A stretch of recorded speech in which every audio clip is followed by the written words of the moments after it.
बिस्मिल्लाहिर्रहमानिर्रहीम, अस्सलाम वालेकुम। मैं हूं आपका होस्ट रफ़ीक शाकिर। आज की वीडियो में हम क्लास 6 की चैप्टर नंबर 2 और 3 को डिस्कस करने जा रहे हैं। इससे पहले भी मैं वीडियो बना चुका हूं क्लास 6 के हवाले से। जनरल साइंस के 2-3 चैप्टर्स को मैं कवर कर चुका हूं। 2-3 चैप्टर्स में हमारे पास जो फर्स्ट चैप्टर इंट्रोडक्शन का था, इसमें कुछ चीज़ें थी इंपॉर्टेंट जो उनको मैंने डिस्कस किया। चैप्टर 1 को भी मैंने डिस्कस किया। आज जो बेसिकली हम डिस्कस करने जा रहे हैं चैप्टर नंबर 2 को और चैप्टर नंबर 3 क्लास 6 की।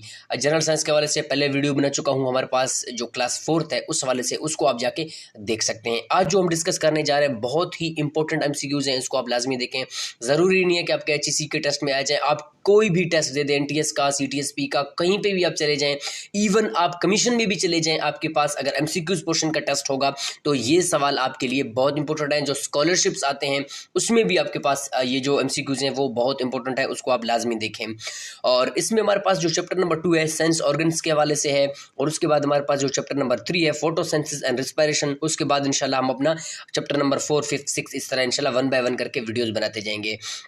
अब आप देखें कि हमारे पास जो फर्स्ट एमसीक्यूज है इसको आप देखें कि how many sense organs do humans have. बहुत आसान है कि भाई हमारे पास जो सेंस ऑर्गन्स होते हैं वो कितने होते हैं। डेफिनेट बात है, हमारे पास 5 होते हैं, 5 होते हैं।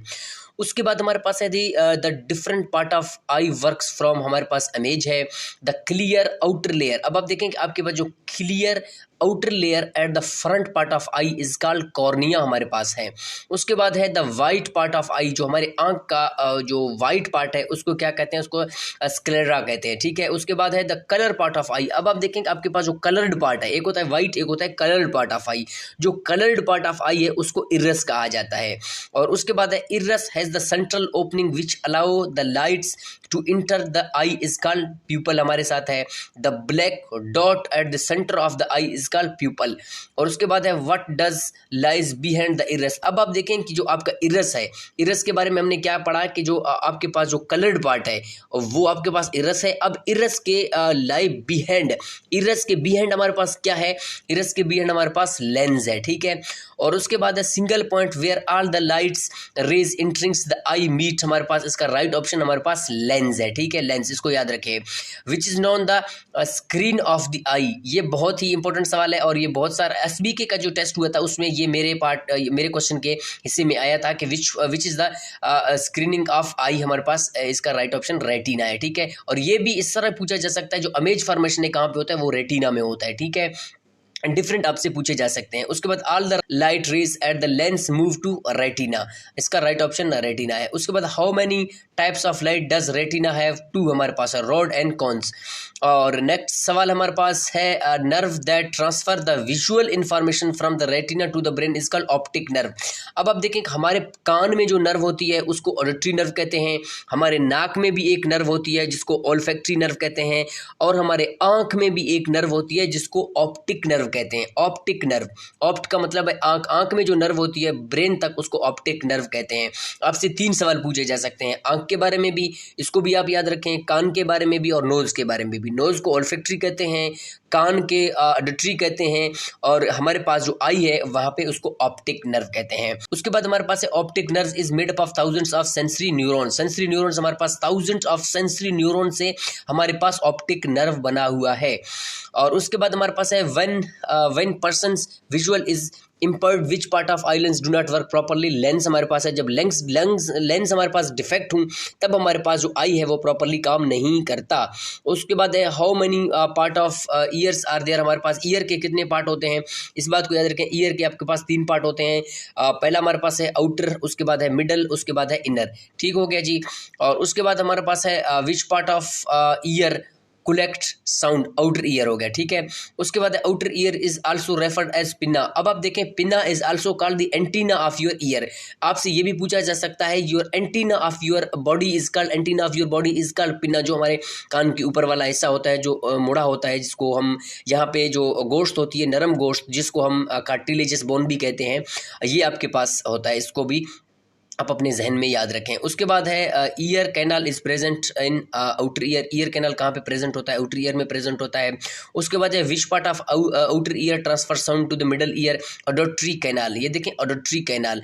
और उसके बाद है ear drum is present. Ear drum कहाँ पे प्रेजेंट होता है? मिडल ईयर में। ये बहुत ही इंपॉर्टेंट सवाल है, आपसे पूछे जा सकते हैं। विच part of middle ear converts the sound waves into the mechanical vibration? हमारे पास क्या है जी? ईयर ड्रम होता है, ठीक है। और how many bones of the middle ear? 3 bones, malleus, incus and stapes. हमारे पास इसके बोन्स है। और स्टेप्स हमारे पास सबसे छोटी हड्डी होती है हमारे कान में। कुछ लोग इसको स्टेप्स पढ़ते हैं, कुछ लोग इसको स्टेपीज पढ़ते हैं। अब स्टेप्स है, स्टेपीज है, इस बात को आप छोड़ दें, लेकिन आप ये याद रखें कि जो स्टेप्स है या स्टेपीज है, ये सबसे छोटी हड्डी होती है हमारे कान में। और उसके बाद 3 bones of the middle ears is called, हमारे पास ऑसिलस है उसका राइट ऑप्शन। उसके बाद the main function of the ossicles is to increase the sound. हमारे पास जो साउंड प्रेशर है इसको इंक्रीज करता है।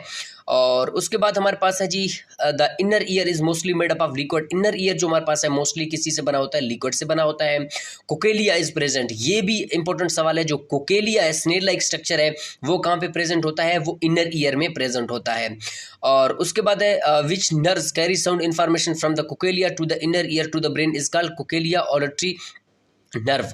और उसके बाद है जी the inside of the nose is cavity is called, inside of the nose is a cavity called nasal cavity, ठीक है। नेजल का मतलब नोज और कैविटी इसका नोजल कैविटी इसका राइट ऑप्शन है। उसके बाद है the special receptors that sensitive to the odours muscles are located in the rod of the cavity, ठीक है।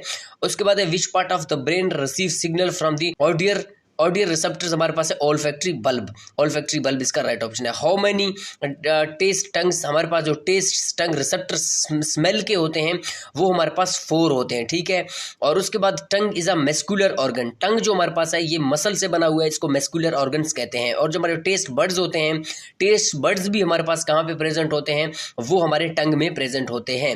और उसके बाद हमारे पास है rough structure of the tongue structured by, हमारे पास पेपिल्स इसका राइट ऑप्शन है। उसके बाद हमारे पास है टंग contain a taste receptor present between lies हमारे पास पेपिल्स एंड नेजल इसका राइट ऑप्शन है। और उसके बाद हमारे पास नेक्स्ट सवाल है, ये भी आपके पास बहुत ही इंपॉर्टेंट सवाल है। Which nerves carry an electronic signal? अब आप देखें कि आपके पास जो इलेक्ट्रॉनिक सिग्नल्स होते हैं from the taste receptor to the brain, हमारे पास जो सेंसरी नर्व्स होते हैं वो आपके पास इलेक्ट्रिकल सिग्नल्स को टेस्ट रिसेप्टर्स को ब्रेन तक पहुंचाने का काम किसका है? सेंसरी नर्व्स का है। उसके बाद outer layer of skin is called epidermis. और उसके बाद second layer of skin is called dermis. Third layer of skin is called हमारे पास एपोडर्मस है। एपोडर्मस, ये सवाल एसबीके में आ चुका था एपोडर्मस का। और उसके बाद है which layer can sense pain heat and cool? हमारे पास एपोडर्मस है। Which layer of sensitive light touch? हमारे पास एपोडर्मस है। उसके बाद है sense receptor present in hypodermis, हमारे पास इसका है। Skin receptors are connected to the brain we ये सेंसरी न्यूरॉन। अब आप देखें ये वो सवाल है जो आपके बुक में दिए हुए हैं। ऐसा सवाल, इसमें एक ऐसा सवाल भी नहीं है जो आउट ऑफ बुक हो। ये जितने एमसीक्यूज हैं सब बुक से लिए गए हैं और बुक से एमसीक्यूज कंटेन करके यहाँ पे दिए गए हैं। और उसके बाद हमारे पास जो थर्ड चैप्टर है, थर्ड चैप्टर को भी हम डिस्कस करेंगे। और उसके बाद हमारे पास है जी stalks between leaves and the branch is called, हमारे पास है लीफ स्टल्क इसका राइट ऑप्शन है। और उसके बाद है what divides the leaves into 2 parts? ये भी हमारे पास है हमारे पास है मिड रिब।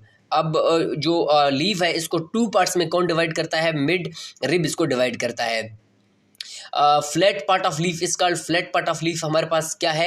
लेमिनिया इसका राइट ऑप्शन है। उसके बाद है upper layer of leaf is called waxy, यानी वाटर प्रूफ जो हमारे पास पार्ट होता है उसको वैक्सी कहते हैं, जो आउटर लेयर ऑफ लीफ होता है।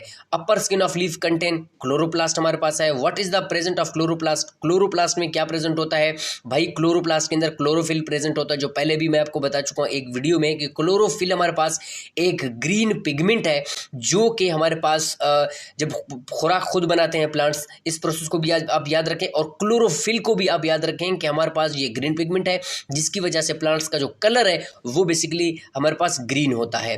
Leaf of plants is also called, हमारे पास है food factories. Leaf of plants हमारे पास क्या है? फूड फैक्ट्रीज हैं।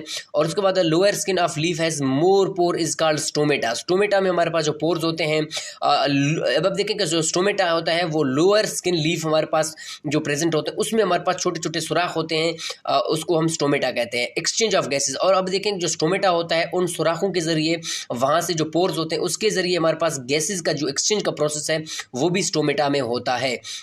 उसके बाद हमारे पास है leave veins and full tubes which transport water and food from the leave. हम इसका राइट ऑप्शन हमारे पास लीव है। और उसके बाद है what is the meaning of synthesis. Synthesis means putting together और टू मेक। और उसके बाद है which part of cell allow carbon dioxide and water to react. Chlorophyll, जाहिर सी बात है। उसके बाद हमारे पास नेक्स्ट सवाल है reaction in chlorophyll take place between carbon dioxide and water. ये इंपॉर्टेंट आपके पास एमसीक्यूज, यहाँ से भी आपके पास इंपॉर्टेंट एमसीक्यूज आएंगे। जिस तरह आप देखें यहाँ पे फार्मूलेज वगैरह लिखे हुए हैं। और उसके बाद हमारे पास है जी the products of reaction between carbon dioxide and water, glucose and oxygen. और उसके बाद है which is helpful product of plants. Glucose हमारे पास का राइट ऑप्शन है। Which gas is transported outer of the leaves, हमारे पास ऑक्सीजन है। Photosynthesis is a chemical reaction. अब आप देखें फोटोसिंथेसिस आपके पास एक केमिकल रिएक्शन होता है। जो रिएक्शन दिन को होता है उसको लाइट रिएक्शन कहते हैं। जो रिएक्शन रात को होती है, slow down process, very slow, उसको हम डार्क रिएक्शन कहते हैं। इस बात को याद रखें। या आपसे ये भी पूछा जा सकता है जो रिएक्शन केमिकल प्रोसेस दिन को होता है उसको क्या कहते हैं, उसको लाइट रिएक्शन कहते हैं। जो रिएक्शन रात को होता है उसको डार्क रिएक्शन कहते हैं। या ये भी पूछा जा सकता है कि कौन सा रिएक्शन फास्ट है, कौन सा स्लो है। स्लो वो प्रोसेस होता है जब सूरज नहीं हो रात को, तो बिल्कुल बहुत कम होता है, जिसको हम क्या कहते हैं, डार्क रिएक्शन कहते हैं। और उसके बाद हमारे पास what is the photosynthesis equation in plants. Photosynthesis का जो इक्वेशन है इसको आप याद रखें। हमारे पास 6CO2+, इसको आप याद रखें, ठीक है। ये एक फार्मूला है, इसको आप नोट डाउन करें। ये जितने भी फार्मूले हैं इनको आप याद रखें। द केमिकल फार्मूला वाटर, ये हमारे पास बहुत इजी है। केमिकल फार्मूला वाटर H2 ये सबको आता है। केमिकल फार्मूला ऑफ ग्लूकोज ये भी आप याद रखें कि C6H12O6 ये ग्लूकोज का फार्मूला है। उसके बाद हमारे पास इक्वेशन ऑफ रिस्पायरेशन का जो इक्वेशन है ये ऑफ इन प्लांट्स, इसको भी आप याद रखें। ये कुछ फार्मूले हैं जो यहाँ पे लिखे हुए हैं। एक ये दो बड़े फार्मूले हैं, इनको आप अपने बुक में, अपने नोटबुक में याद रखें और कहीं पे भी आ जाए तो आप इसको इजीली टिक करें। ये रिस्पायरेशन इक्वेशन इन प्लांट्स का फार्मूला है और ये फोटोसिंथेसिस इक्वेशन का हमारे पास फार्मूला है इन प्लांट्स। इन दोनों को आप याद रखें। और ये जो हम मोस्टली कॉमन आपसे पूछे जा सकते हैं, O2 हो गया, H2 हो गया, C6H12O6 आपके पास ये हो गया ग्लूकोज का फार्मूला। तो इनको आप याद रखें और इस वीडियो को अपने दोस्तों के साथ लाजमी शेयर करें। तो इंशाल्लाह जो नेक्स्ट वीडियो होगी वो हमारे पास चैप्टर नंबर 4, 5, कोशिश करूंगा 6 को भी इंक्लूड करूं, क्योंकि जब मैं इनको भी कवर करूंगा लेकिन वीडियो बहुत लंबी होगी तो आप बोर हो जाएंगे। तो इट्स गुड कि इस वीडियो को अपने दोस्तों के साथ शेयर करें। मिलते हैं किसी और इंटरेस्टिंग वीडियो के साथ, तब तक के लिए अल्लाह हाफिज़।